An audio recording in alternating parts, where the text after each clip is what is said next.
Hey Ryan, this is Adrian. Hope all is well, dude. I'm excited to work with you.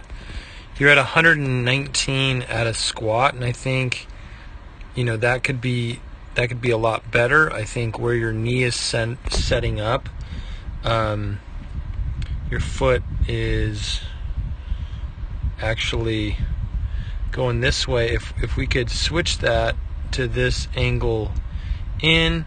Knee's going to be in better, hip's going to rotate faster. All those things are going to happen because your heel actually doesn't come off very easily, and so you're almost ready to plant, and that heel is so late to rotate that the majority of that power in your hips are not there, and that's why your arm, you see your elbow start to elevate. So what happens is you got to free up that heel. That heel is really late. That heel should be up, and your hip should be on target, just like this. This is really good, but while your hips are there, your upper body should be there, right there. So you're just a few milliseconds off.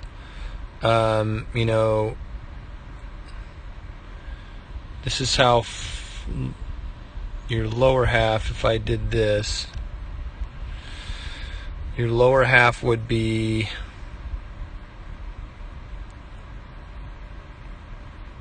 half a second late.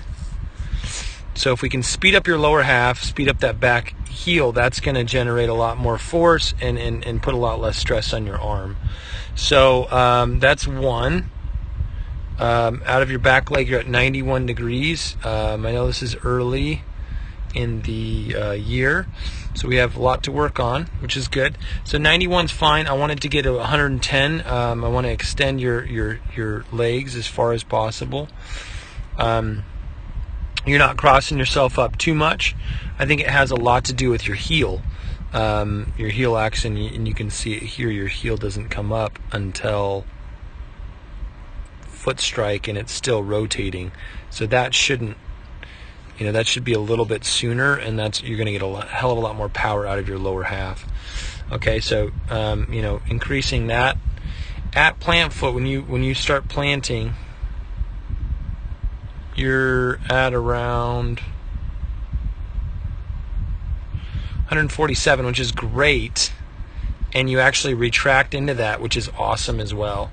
So you're doing a great job with your front leg. That's awesome.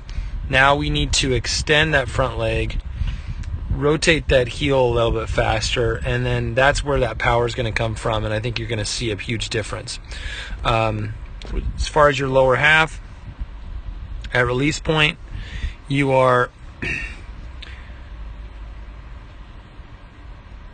let's see where you're at on the side. You're doing pretty good, actually. Your release point's past your front foot. That's great. But you're in that B posture. So when you come up, almost C posture. You've actually changed a little bit. So you see how your chest is here. Now we've got to rotate all the way to this position. That's a huge head movement. What we've got to do is minimize this a little bit. If I can get you back here just a tiny bit, and that doesn't mean you're standing straight up and down. That just means that your chest and your upper body's leaning back this way, and we want that. We just don't want you to lean so much forward, and that's going to minimize. So let's say your head starts at that line. Now look at the movement. The movement is a hell of a lot less. See how little movement that is? That's what we want. That minimal head movement. That's going to help you drive instead of your elbow coming up. As you can see here, see how it comes straight up? Boom. That's where your arm is going to, get tired, number one, and then you're also going to be inconsistent with your release point. So that has a lot to do with it. But if all this stuff, we can fix all this stuff and start speeding up, you're going to be in a great position to improve. All right, so looking at stacking's pretty good, but we want that knee inside better, and the upper body is stacked. That's what we want, but the knee's got to get better inside. And as far as stacking goes, I want you to be more up and down. That way you're not moving your head as much. So I want that velocity going that way, or your upper body going that way until leg plant. And then see how early you are with your chest. That's why you're throwing majority arm. And that's what we can improve on for sure. So stacking, definitely need to work on that. Lower half starting first, and then upper half late. Pretty good. All right, moving on. Moving on to glove hand. Let's look at your glove hand. You're throwing it out really well. Throwing that front glove out. That's a really good job. Looks pretty good. Throwing it out. I think you're doing a good job. The bigger, the bigger pinch in your shoulder blade, the greater likelihood of this rotating through, your upper body rotating through. So I would say you can continue to pinch here instead of it dropping down. Let's continue to rotate and drive that chest faster. That's going to keep your hand over that wrist, or that wrist over that elbow, and it looks like you do a really good job of that. That's an awesome job. So awesome job, front glove. Now let's get into elbow. Right off of shoulder, elbow. We're about 6 degrees above that shoulder level. So you're pretty close. You're doing bad. You're not doing bad. I do notice your elbow is quite high. So that's just going to be speeding up your chest and just realizing your chest is doing all the work. Don't worry about your arm. Worry about rotating your chest. How quickly can your chest get out? And this leads us into the next one.